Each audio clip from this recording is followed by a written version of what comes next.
Hello बच्चों, कैसे हो आप सब। आई होप आप सब हेल्दी होंगे और अच्छे से पढ़ाई भी कर रहे होंगे। लास्ट वीडियो में हमने ये पढ़ा कि linear equation in two variable क्या होता है, वेरिएबल क्या होते हैं, कांस्टेंट क्या होते हैं, फंडामेंटल ऑपरेशंस क्या होते हैं, और ये भी पढ़ा कि सॉल्यूशन क्या होते हैं। आज उसी को कंटिन्यू करते हुए हम ये पढ़ेंगे कि सॉल्यूशन के टाइप्स कितने होते हैं। जो मेथड्स के बारे में मैंने आपको बताया था कि 3 मेथड्स होते हैं किसी भी लीनियर इक्वेशन को सॉल्व करने के। आज उन मेथड्स को सीखेंगे और कुछ क्वेश्चंस भी प्रैक्टिस करेंगे। तो चलिए शुरू करते हैं। आओ बच्चों, हमने ये देखा था कि सॉल्यूशन वेरिएबल्स की वो वैल्यू होती है जो किसी भी गिवन इक्वेशन पे अगर हम डालें तो वो उस इक्वेशन को सेटिस्फाई करनी चाहिए। तो सॉल्यूशन होते हैं 3 टाइप के, वन सॉल्यूशन, मैनी सॉल्यूशन और नो सॉल्यूशन।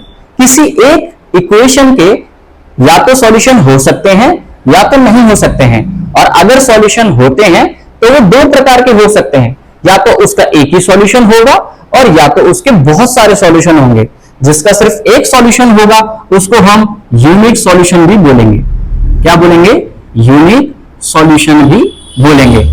ऐसी इक्वेशन जिसमें कोई सॉल्यूशन एग्जिस्ट नहीं करता है, यानी कि कोई भी वैल्यू डालकर वो उस इक्वेशन को सेटिस्फाई नहीं कर पाएगा, ऐसी सॉल्यूशन को हम बोलेंगे नो सॉल्यूशन। और इनकेस अगर उसके बहुत सारे ऑल्टरनेटिव सॉल्यूशन निकल रहे हैं तो हम उसको बोलेंगे मैनी सॉल्यूशन।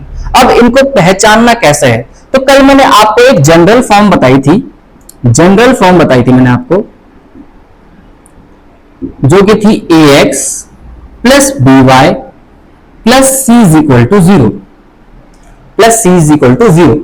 अगर ऐसी 2 इक्वेशन में बनाना चाहूं तो मैं इसके ऑल्टरनेटिव निकालूंगा, a1 x1, b1 y1 and c1। And ऐसी दूसरी इक्वेशन हो जाएगी a2 x2 plus b2 y2 plus c2 is equal to 0, और ये हो जाएगी आपकी सेकेंड इक्वेशन, राइट। अगर मैं आपसे पूछूं कि a1 क्या है, तो a1 है x1 का कोफिशिएंट। x1 के आगे जो भी नंबर लिखा है, जैसे भी स्थिति में लिखा है, प्लस में माइनस में, वो उसका क्या हो जाएगा? कोफिशिएंट हो जाएगा, राइट। तो a1 है x1 का कोफिशिएंट, b1 है y1 का कोफिशिएंट, और c1 यहां पर कांस्टेंट है। किन्हीं इक्वेशनों में ये c1 आपको यहां पर इक्वल टू के राइट हैंड साइड पे दिखेगा, है ना। तो आपको उसको लेफ्ट हैंड साइड पे लेके आना है, क्योंकि ये है हमारी जनरल फॉर्म, राइट। तो यूनिक सॉल्यूशन को पहचानने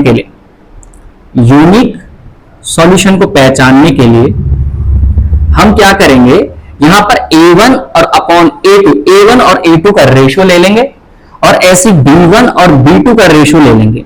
अगर इन दोनों के रेशियो आपस में इक्वल नहीं आ रहे हैं बच्चों, अगर इन दोनों के कोफिशिएंट x1 और y1 के कोफिशिएंट का लिया हमने रेशियो, और अगर वो आपस में इक्वल नहीं आ रहा है, तो बच्चों वो कैसा सॉल्यूशन होगा? वो होगा यूनिक सॉल्यूशन, यानी कि उसका सिर्फ एक ही सॉल्यूशन एग्जिस्ट कर रहा है, राइट। अगर मैनी सॉल्यूशन होगा तो बच्चों यहां पर a1 upon a2, b1 upon b2 और c1 अपॉन c2 आपस में इक्वल हो जाएंगे। अगर बहुत सारे सॉल्यूशन होंगे तो ये आपस में क्या हो जाएंगे? इक्वल हो जाएंगे। और अगर नो सॉल्यूशन होगा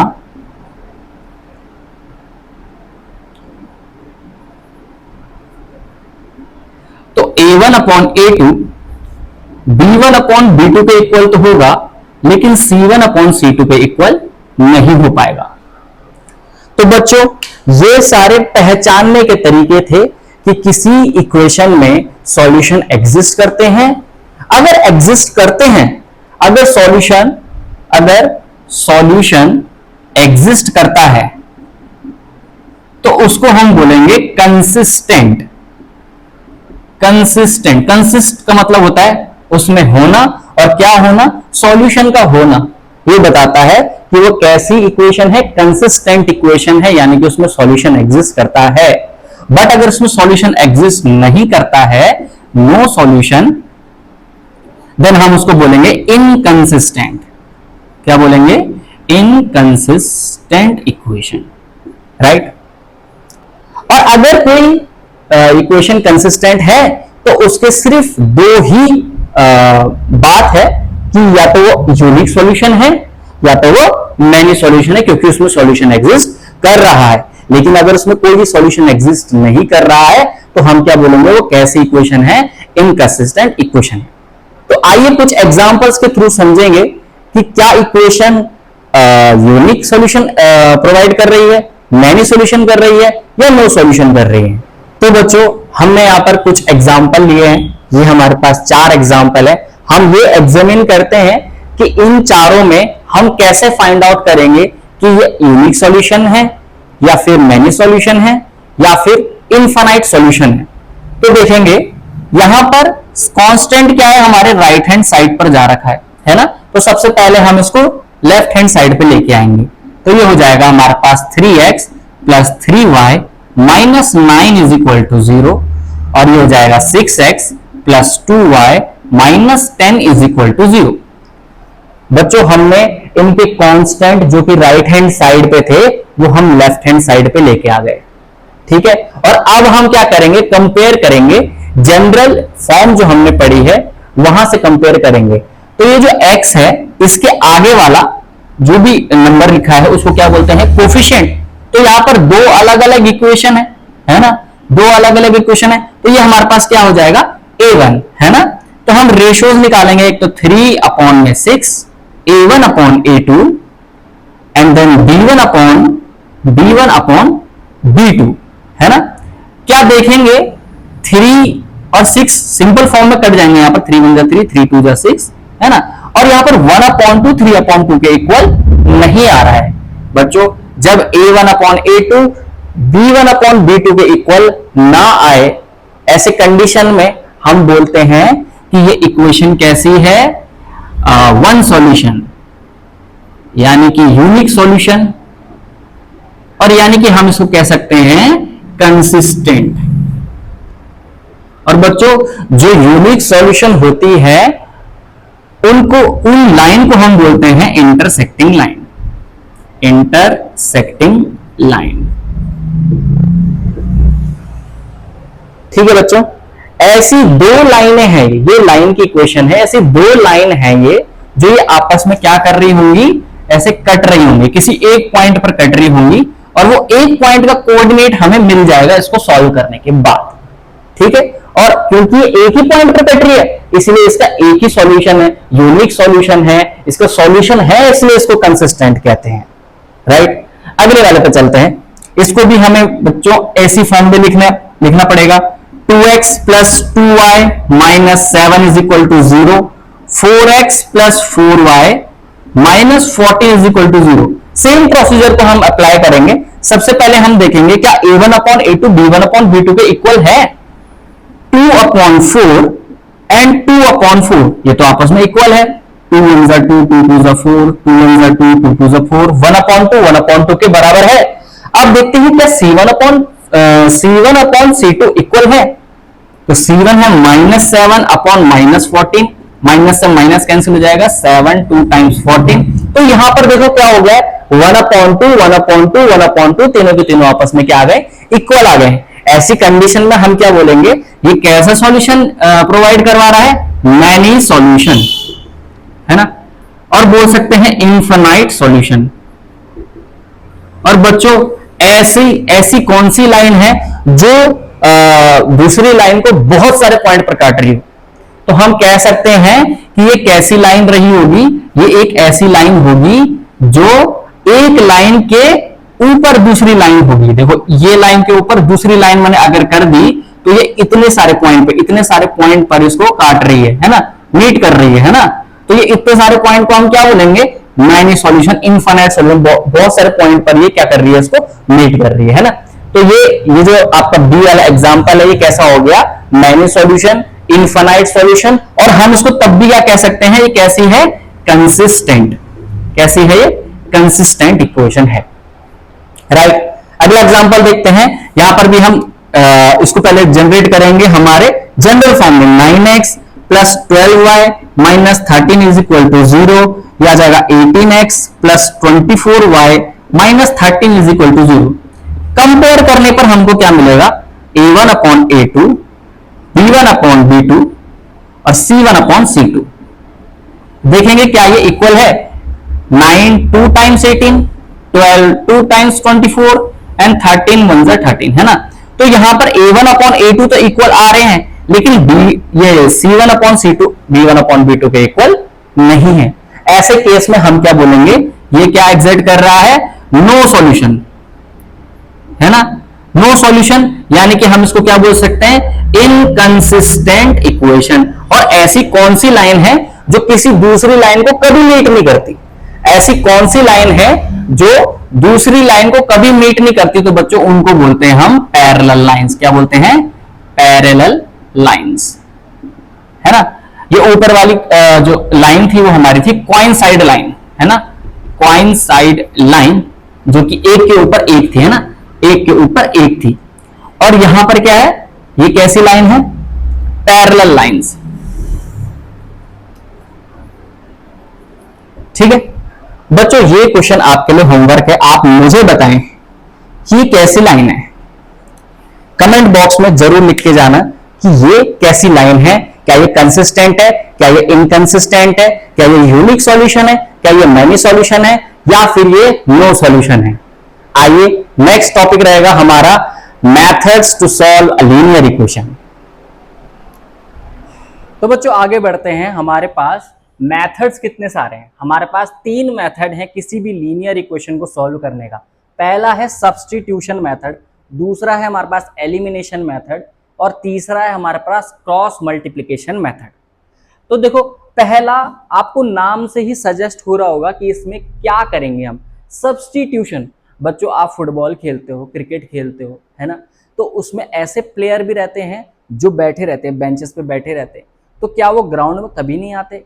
बच्चों जब भी कोई प्लेयर इंजर्ड होता है तब वो उसका एक सब्स्टिट्यूट बनते हैं। सब्स्टिट्यूट मतलब वो उसको रिप्लेस कर देते हैं। इसका मतलब ये नहीं है कि जो इंजर्ड प्लेयर है वो अब कभी मैदान में नहीं आएगा, खेलने नहीं आएगा, या फिर जो सब्स्टिट्यूशन प्लेयर है आपके पास वो कभी खेलेगा नहीं, है ना। इसका मतलब ये है कि वो एक रिप्लेसमेंट बनता है उसका, है ना। तो हमें सब्स्टिट्यूशन मेथड में 2 इक्वेशन मिलेंगी, है ना, उसमें से किसी एक इक्वेशन से हमें किसी एक वेरिएबल की वैल्यू दूसरी वाली इक्वेशन में सब्स्टिट्यूट करनी है, रिप्लेस करनी है, ताकि हमें सिर्फ एक ही वेरिएबल की वैल्यू निकल के आए। अगला है हमारे पास एलिमिनेशन मेथड। बच्चों 2 इक्वेशन रहेगी, दोनों इक्वेशन में 2 वेरिएबल रहेंगे, हमें किन्हीं एक वेरिएबल को एलिमिनेट कर देना है, हटा देना है। तो हमारे पास सिर्फ एक ही वेरिएबल रहेगा जिसको हमें सॉल्व करना है और उसकी वैल्यू लेके आनी है, और फिर हम उसकी वैल्यू किसी भी इक्वेशन में सब्स्टिट्यूट करेंगे तो हम उसकी वैल्यू निकाल सकते हैं। क्रॉस मल्टीप्लिकेशन मेथड में हमारे पास एक सीरीज ऑफ नंबर रहेगा जिसको हमें क्रॉस मल्टीप्लाई करना रहेगा और x और y की वैल्यू निकाल के लेके आएंगे। इन्हीं मेथड्स को कंटिन्यू करेंगे कुछ एग्जाम्पल के साथ। आज की वीडियो ज्यादा लंबी ना बने, इसलिए आज हम सिर्फ सब्स्टिट्यूशन मेथड को ही कवर करेंगे। तो अब हम बहुत सारे एग्जाम्पल करने जा रहे हैं। आइए बच्चों सब्स्टिट्यूशन मेथड को सीखते हैं। यहां पर हमने एक एग्जाम्पल ले लिया है, ये आपकी एक इक्वेशन हो गई, x plus y is equal to 10 and x minus y is equal to 2। बच्चों सॉल्यूशन करने से पहले हमें सबसे पहले इनको इनलिस्ट करना है कि ये इक्वेशन 1 है और ये क्या है, इक्वेशन 2 है। पहली इक्वेशन से आप कोई भी मन पसंदीदा वेरिएबल, आप जिसकी वैल्यू निकालना चाहते हो, आप x की वैल्यू निकालना चाहते हो, आप x की वैल्यू निकालो, आपको y का निकालना है, y का निकालो। हमें क्या करना है, किसी भी इक्वेशन को उसके एक वेरिएबल का इंडिपेंडेंट बनाना है। यानी कि अगर मैं लेता हूं फ्रॉम, मैं पहली इक्वेशन ले लेता हूं, और पहली इक्वेशन है x plus y is equal to 10। Suppose मुझे x की वैल्यू निकालनी है ना, तो मैं क्या करूंगा, लेफ्ट हैंड साइड में सिर्फ x को रहने दूंगा, है ना। ये प्लस y को मैं राइट हैंड साइड पे लेके जाऊंगा। जब ये राइट हैंड साइड पे जाएगा तो ये अपना साइन चेंज कर देगा, 10 माइनस वाई। यहां पर मेरे पास क्या आ गई, x की वैल्यू आ गई, राइट। मैं यहां पर से y की भी वैल्यू निकाल सकता था, और यहां से x को मैं उधर ले जाता और ये क्या बन जाता, 10 माइनस x, है ना। अभी हमने क्या करा, पहली इक्वेशन को लिए, आप दूसरी इक्वेशन भी ले सकते थे, ये आपकी मर्जी है ना। मैंने पहली इक्वेशन को ले लिया और पहली इक्वेशन से भी मैंने x का वैल्यू निकाल दिया। अब क्या करना है बच्चों, जो इक्वेशन आपने ली है अब दूसरी इक्वेशन पे इसकी वैल्यू पुट करनी है। सॉरी फॉर इंटरप्शन बच्चों, कोई गेस्ट आ गया था, तो वापस आते हैं हम अपने टॉपिक पर।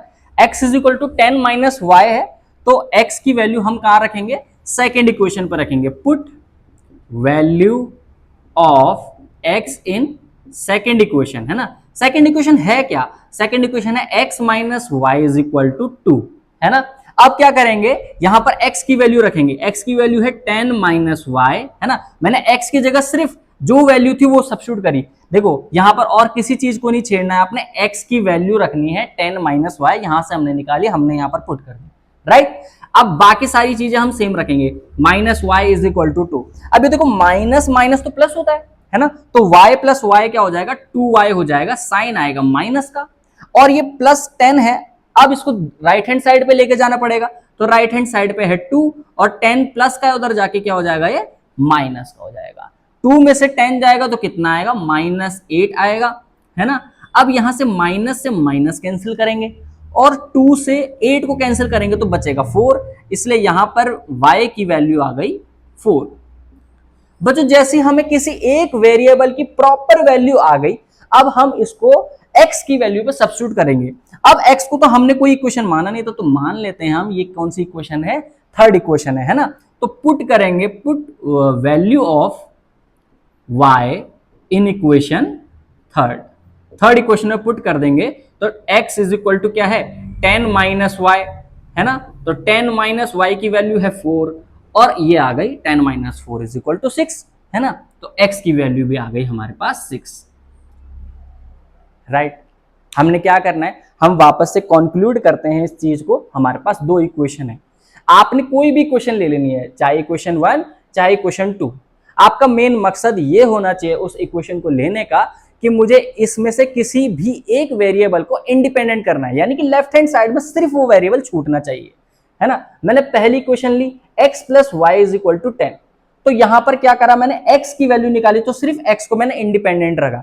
अगर x के साथ 2 मल्टीप्लाई होता तो मुझे उस 2 को भी राइट हैंड साइड पे भेजना होता। अगर 2 मल्टीप्लाई पे होता तो राइट हैंड साइड पे इसके होल डिवाइड पे चला जाता। अगर यहां पर x के नीचे 2 होता, डिवाइड पे 2 होता, तो वो राइट हैंड साइड पे मल्टीप्लाई बन के चला जाता। लेकिन मुझे वैल्यू निकालने के लिए यहां पर वेरिएबल को सिंगल ही रखना पड़ेगा, इंडिपेंडेंट ही रखना पड़ेगा, राइट। जैसे मेरे पास x की वैल्यू आ जाती है y के टर्म्स में, यानी कि इस वैल्यू में कहीं ना कहीं y है ना, तो मुझे क्या करना है, इसकी वैल्यू उस इक्वेशन में डालनी है जिस इक्वेशन को हमने नहीं लिया है।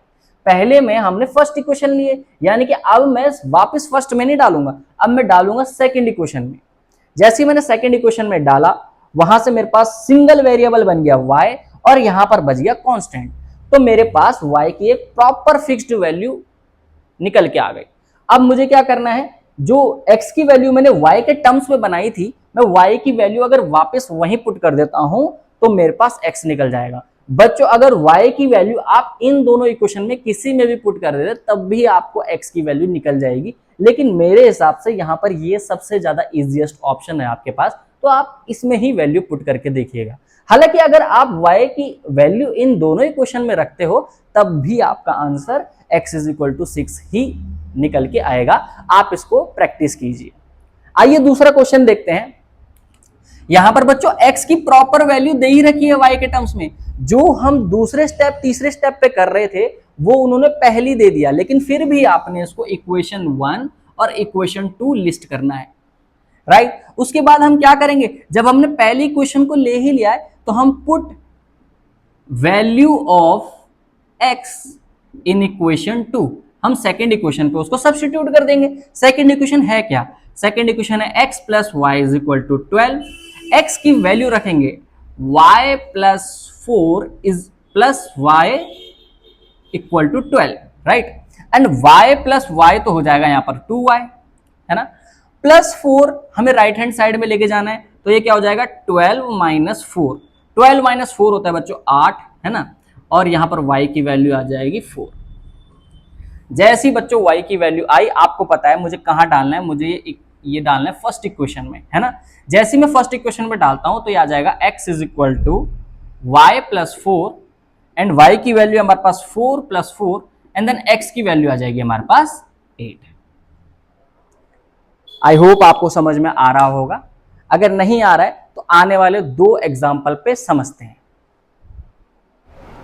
आइए अब कुछ और एग्जाम्पल से हम समझते हैं बेहतर तरीके से कि सब्स्टिट्यूशन मेथड को हम एग्जीक्यूट कैसे करें।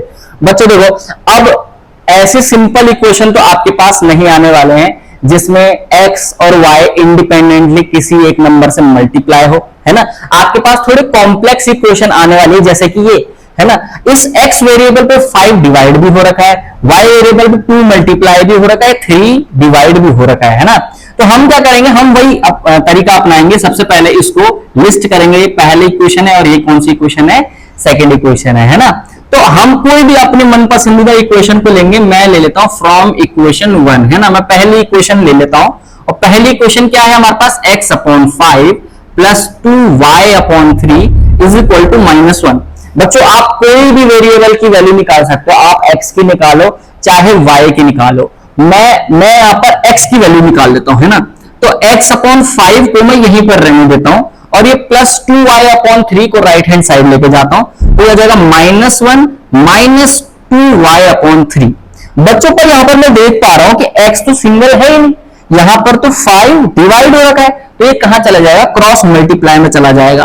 तो x इज इक्वल टू, ये 5 इसके साथ मल्टीप्लाई होगा तो यह आ जाएगा -5 और इसके साथ मल्टीप्लाई होगा तो -10y अपॉन 3। कुछ बच्चे क्या करते हैं, यहां पर 5 प्लस का इधर जाके ये माइनस कर देते हैं। बच्चों मल्टीप्लाई, क्रॉस मल्टीप्लाई में कभी साइन चेंज नहीं होते हैं, ठीक है। तो यहां पर x की वैल्यू निकल के आ गई, वो क्या है, -5 माइनस 10y अपॉन 3, है ना। अब हमें इस वैल्यू को कहां सब्स्टिट्यूट करना है, जब हमने पहली इक्वेशन ले ली स्टार्टिंग में, तो अब हम इसको सेकेंड इक्वेशन में ही सब्स्टिट्यूट करेंगे। तो करते हैं, put value of x in equation second, है ना। इसको सेकेंड इक्वेशन में पुट करते हैं। सेकेंड इक्वेशन क्या थी, x minus y upon 3 equal to 3, right. अब x की जगह सिर्फ ये लिख देना है, बाकी कुछ चेंज नहीं करना है बच्चों। वहां पर x की जगह रखा मैंने -5 minus 10y upon 3 minus y upon 3 equal to 3, ठीक। अब हम क्या करेंगे, इसके डिनोमिनेटर में मुझे 3 दिख रहा है ना, बट इसके डिनोमिनेटर में नहीं दिख रहा है, इसलिए मैं एलसीएम करूंगा। यहाँ पर 3 और 1 का एलसीएम क्या होगा बच्चों, 3, है ना। -15 यहां पर आ जाएगा, -10y मिलेगा और -y मिलेगा इक्वल टू 3, ठीक है। इसको सॉल्व करेंगे तो ये हो जाएगा हमारे पास minus minus plus, then -11y -15 and 3 cross multiply हो जाएगा तो आ जाएगा 9। -15 को हम राइट हैंड साइड लेके जाएंगे तो -11y और 15 प्लस 9 ये हो जाएगा बच्चों 24 -11y और y की वैल्यू आ जाएगी हमारी -24 अपॉन 11। देखा आपने, यहां पर y की वैल्यू आ गई -24 अपॉन 11 और अब इसको हम सब्स्टिट्यूट करेंगे यहां पर इक्वेशन थर्ड पे। तो वैसे तो इसके आगे करना चाहिए, है ना। आप जब अपने कॉपी पे करोगे तो आप अपने साइड से कर लीजिएगा। चलो मैं यहीं पर कर लेता हूं, है ना। x is equal to -5 minus 10y upon 3, right. अब हम क्या करेंगे, y की वैल्यू सब्स्टिट्यूट करेंगे, -5 माइनस 10 अपॉन 3 और y की वैल्यू है यहां पर -24 अपॉन 11। तो 3 से 24 कट रहा है यहाँ पर, 8 3 24, है ना। और ये माइनस माइनस हो जाएगा यहाँ पर प्लस और ये आ जाएगा 80 अपॉन में 11, यहाँ पर है -5। इसको सॉल्व करेंगे हम, एलसीएम आ जाएगा 11, ये आ जाएगा -55 प्लस 80 अपॉन 11 और ये आ जाएगा आपका 35 नहीं 25 अपॉन 11। तो यहां पर x की वैल्यू भी आ गई और y की वैल्यू भी आ गई। लास्ट क्वेश्चन मैंने आपके जिम्मे छोड़ा है, आपको कमेंट बॉक्स में बताना है कि x की वैल्यू और y की वैल्यू क्या रहेगी। अगर आपको किसी भी क्वेश्चन में दिक्कत आ रही है आप मुझे बोल सकते हैं कमेंट में, या फिर मैं टेलीग्राम की लिंक जल्दी ही इसमें देने वाला हूं, एक टेलीग्राम का ग्रुप बनाने वाला हूं जहां पर आप सभी अपने डाउट्स को कैप्चर करके फोटो जो भी करके डालेंगे तो हम कोशिश करेंगे कि उसका सॉल्यूशन आपको जल्द से जल्द दिया जाए, है ना। और आपके और भी जो नोट्स हैं वो फ्रेश प्रोवाइड करवाने के लिए हम एक पीडीएफ डिस्क्रिप्शन बॉक्स पर डाल देंगे।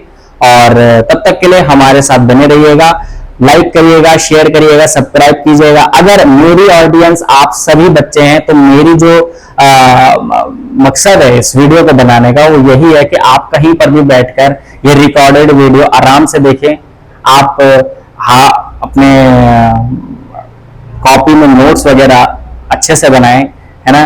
क्योंकि हो सकता है आप हमारे शहर पे ना हो, कहीं और हो, तो आप वहां से भी मेरा लेक्चर देख सकते हैं। ये वीडियो बनाने का मकसद वो है। और अगर आप मेरे साथ ऑफलाइन जुड़ना चाहते हो बच्चों, तो मेरा कोचिंग सेंटर है कोटद्वार में। अगर आप कोटद्वार के बच्चे हो तो कोटद्वार में मेरा एक कोचिंग सेंटर है, एजुकेशन फ्लक्स कोचिंग सेंटर। ये आपको पदमपुर सुखरो में मिल जाएगा, नियर नेगी चौक। और जुड़ने के लिए मेरे साथ कांटेक्ट कर सकते हैं आप 9548407751, ये नंबर आपको यहाँ पर शो हो रहा होगा। अगर आपको पास्ट क्लास देखनी है, अपने डाउट वापस क्लियर करने हैं, तो बच्चों यहाँ पर मैंने फ्लैश कर दिया है, ये वीडियो आप जाकर देख लें। पुरानी वीडियो का अभी एंड स्क्रीन में आ जाएगा। तो आप हेल्दी रहिए, पढ़ते ही रहिए। जय हिंद, जय भारत।